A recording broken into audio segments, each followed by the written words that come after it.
जौनपुर में शीतला मैया के मंदिर हो की भिड़िया लागिना। भक्त आए हैं दूधमिया हो की भिड़िया लागिना। भक्त आए मई के धमिया हो की भिड़िया लागिना। हाथवा में पारी ले के सिर पे गगरिया हो तेलिनिया मैया ना। आई गई तो हरी दुअरिया हो तेलिनिया मैया ना। आई गई तो हरी दुअरिया हो तेलिनिया मैया ना। हासथी छोहरी मुस्कामई शीतला मैया हो अहिरनिया मैया ना। आई गई ले के घिउ गगरिया हो अहिरनिया मैया ना। आई गई ले के घिउ गगरिया हो अहिरनिया मैया ना।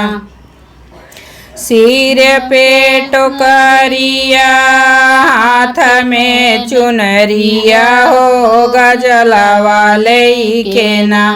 मैया आई गई मलिनिया हो गजला वाले के ना। मैया आई गई मलिनिया हो गजला वाले के ना।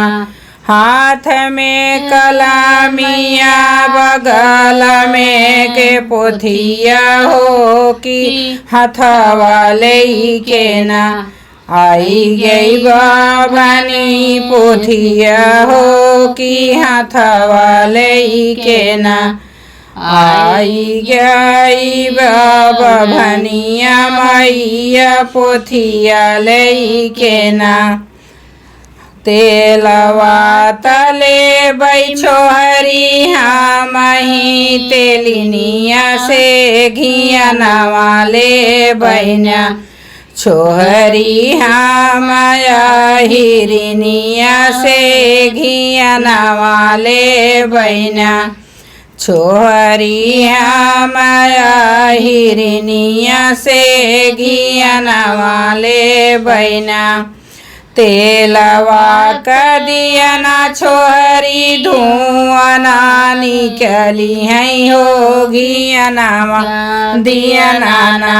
छोहरी जल चाट कोरवई हो घिया नामा दिया नाना। छोहरी जल चाट कोरवई हो घिया नामा दिया नाना। तेलवा के दिया ना से पोथी बचे बभनिया हो घियन के दिया नाना।